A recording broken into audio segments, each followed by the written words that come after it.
Assalamualaikum warahmatullahi wabarakatuh.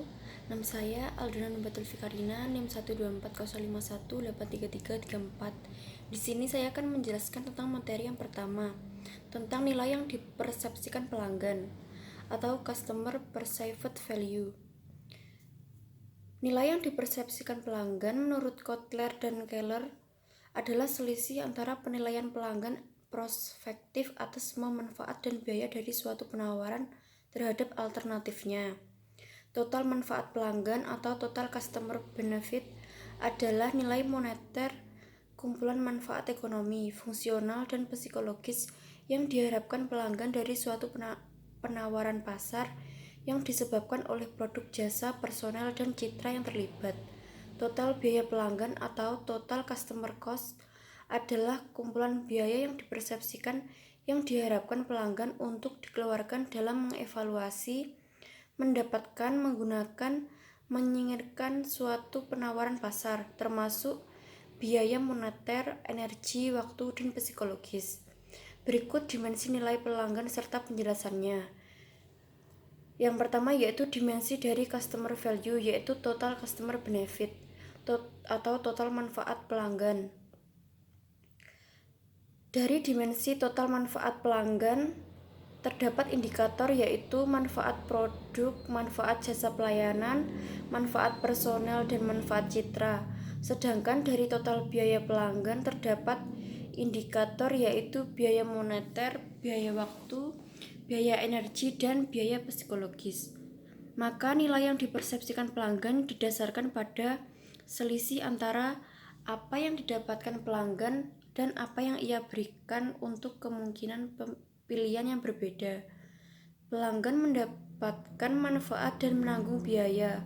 Pemasar dapat meningkatkan nilai penawaran pelanggan melalui beberapa kombinasi peningkatan manfaat ekonomi, fungsional, atau emosional, atau mengurangi satu jenis biaya atau lebih. Pelanggan yang memilih antara dua penawaran nilai dan akan mempelajari rasio dan memilih jika rasionya lebih besar daripada satu. Dalam hal ini, Kotler dan Keller mendeskripsikan manfaat yang diterima oleh pelanggan adalah manfaat produk, yaitu segala sesuatu yang ditawarkan untuk dapat memuaskan suatu kebutuhan dan keinginan yang meliputi daya guna, keistimewaan, tahan uji, daya tahan, pelayanan, keindahan, keragaman, di mana nilai suatu produk atau jasa dapat dinaikkan dengan memberikan tambahan manfaat yang diperoleh pelanggan dengan mengurangi harga. Selanjutnya, manfaat pelayanan. Manfaat yang terdapat di sebuah produk atau jasa seperti penyerahan barang dan perawatan produk atau pelayanan yang diberikan perusahaan ketika menawarkan jasanya kepada konsumen. Yang ketiga, manfaat personel. Manfaat yang diberikan oleh karyawan seperti pelayanan yang lebih baik kepada pelanggan, pengetahuan karyawan terhadap produk atau jasa yang ditawarkan, dan tanggap terhadap keluhan dan keinginan pelanggan. Yang keempat, manfaat citra. Persepsi masyarakat atau kesan terhadap produk atau jasa yang ditawarkan perusahaan. Citra perusahaan yang baik dapat menumbuhkan rasa percaya dan kebanggaan pelanggan terhadap produk atau jasa yang digunakannya. Sedangkan biaya yang dikeluarkan oleh pelanggan menurut Kotler dan Keller, yang pertama yaitu biaya moneter, biaya atau harga normal yang harus dibayar oleh pelanggan untuk memperoleh produk atau jasa yang akan digunakannya. Yang kedua yaitu biaya waktu, lamanya waktu yang harus dikeluarkan oleh pelanggan untuk memperoleh produk atau jasa yang akan mereka gunakan, atau banyaknya waktu yang dibutuhkan konsumen untuk berinteraksi dengan perusahaan jasa seperti cepat, lambat, dan mudah tidaknya bagi pelanggan menerima pelayanan dari perusahaan. Yang ketiga, biaya energi. Berapa besar pengorbanan energi yang dikeluarkan oleh pelanggan untuk memperoleh produk atau jasa yang akan mereka gunakan? Pengorbanan energi atau fisik seperti antrian ataupun adanya pelanggan melayani diri sendiri. Yang keempat yaitu biaya psikologis. Pengorbanan secara psikologis yang dirasakan konsumen untuk memperoleh dan menikmati jasa tersebut dapat berupa resiko yang akan diperoleh, kognitif, ketidaksesuaian dengan yang diharapkan untuk menggunakan jasa yang akan digunakan. Assalamualaikum warahmatullahi wabarakatuh. Di sini saya akan menjelaskan materi selanjutnya, yaitu teori kepuasan pelanggan.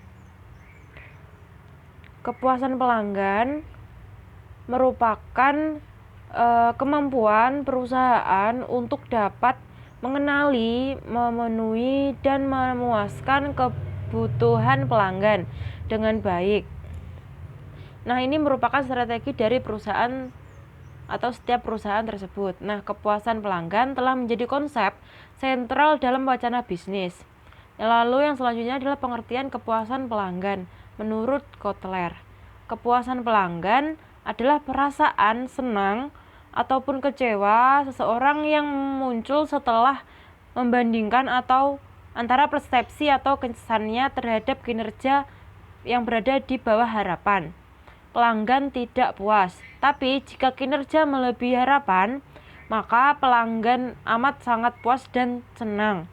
Jika kinerja yang dirasakan di bawah harapan, pelanggan tersebut akan merasa dikecewakan.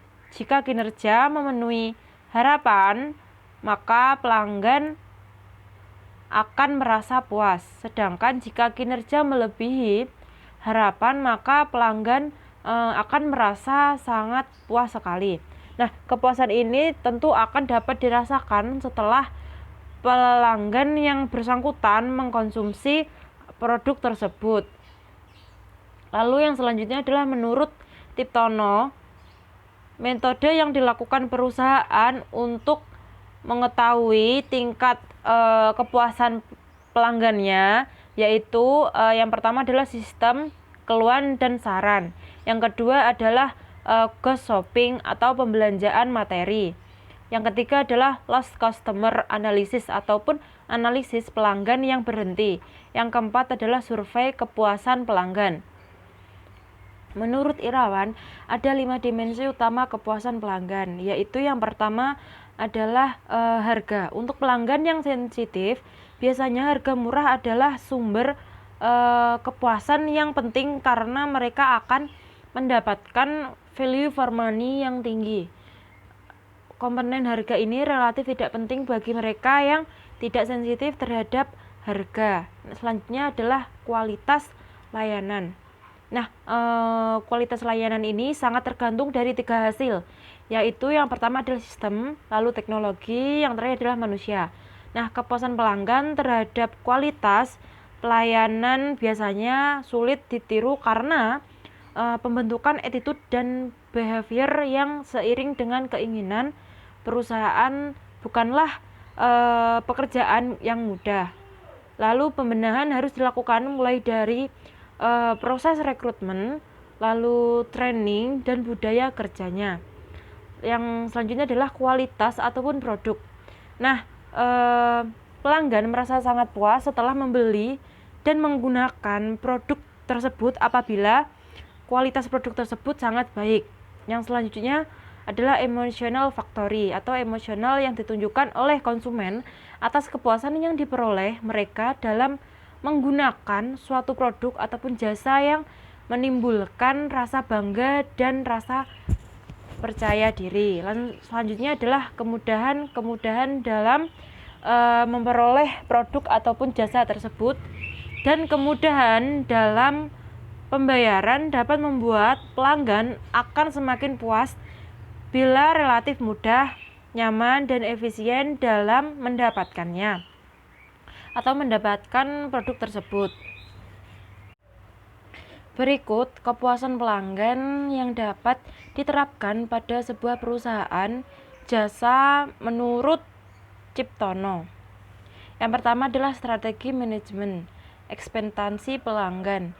Ekspektasi pelanggan dibentuk dan didasarkan pada sejumlah faktor seperti pengalaman belanja di masa lalu, opini teman dan kerabat, serta informasi dan janji-janji perusahaan dan para pesaingnya. Yang selanjutnya adalah relasi pemasaran dan manajemen.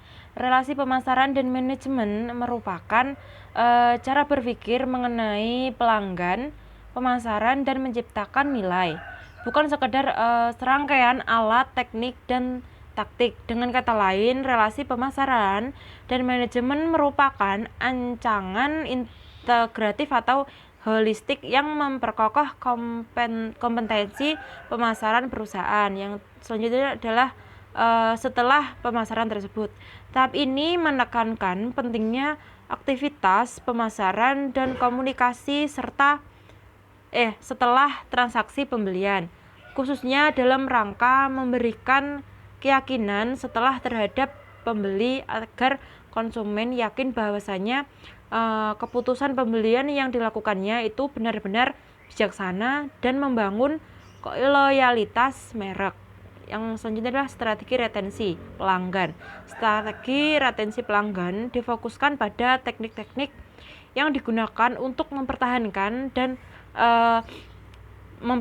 pelanggan agar pelanggan tidak beralih pada pemasok ataupun perusahaan jasa lainnya. Yang selanjutnya adalah pelayanan pelanggan superior. Pelayanan pelanggan superior diwujudkan dengan cara menawarkan layanan yang lebih baik dibandingkan para peserta. Selanjutnya yaitu profitabilitas pelanggan. Kita sebagai pengusaha yang memiliki usaha, pelanggan merupakan salah satu kunci dalam usaha kita. Kenapa seperti itu? Karena pelanggan saat ini tuh lebih selektif dalam memilih produk. Dengan adanya pelanggan, usaha kita akan semakin meningkat. Maka dari itu, kita sebagai pengusaha harus lebih ketat dalam bersaing dengan pengusaha-pengusaha global yang semakin kompetitif saat ini. Namun, pengusaha saat ini tuh tidak menyadari bahwa pelayanan yang kita beri kepada pelanggan itu dapat merugikan usaha kita. Seperti halnya pelayanan yang kurang dari komunikasi kita sebagai yang kurang tepat, atau pelayanan yang kita menurut kita itu bagus tapi cuman menurut pelanggan itu tidak bagus. Seperti hanya gini aja, dalam kita mempersiapkan produk, adanya ketepatan waktu yang harus kita gunakan. Seperti itu maksud saya. Nah, dari hal ini, analisis profitabilitas pelanggan itu sangat penting dalam usaha kita sendiri. Nah, untuk secara sederhana, analisis profitabilitas pelanggan dapat diartikan sebagai sebuah pendekatan manajemen biaya yang mengidentifikasi biaya dan manfaat melayani pelanggan individu ataupun kelompok yang untuk pelanggan itu sendiri untuk meningkatkan profit usaha kita atau dalam profit usaha perusahaan ataupun bisnis kecil-kecilan kita secara keseluruhan. Nah, analisis profitabilitas pelanggan ini tuh juga memiliki manfaat untuk meningkatkan manajer dalam usaha kita atau manajemen dalam usaha kita. Yang pertama itu dengan adanya analisis profitabilitas itu kita dapat mengidentifikasikan pelanggan yang paling menguntungkan, terus mengelola biaya pelayanan dan dari setiap pelanggan, terus memperkenalkan produk atau jasa yang dapat menguntungkan dalam usaha kita, terus mengarahkan bauran pembelian pelanggan pada lini produk dan jasa dengan margin yang tinggi. Setelah itu juga dapat menawarkan diskon dengan tujuan memperoleh volume penjualan yang lebih besar. Dan yang terakhir itu memilih jenis pelanggan purna jual atau maksudnya pelanggan garansi yang akan diberikan. Seperti itu. Dalam untuk mencapai profitabilitas pelanggan ini, customer pasif atau customer tetap itu sangat diperlukan dalam usaha kita. Karena kenapa?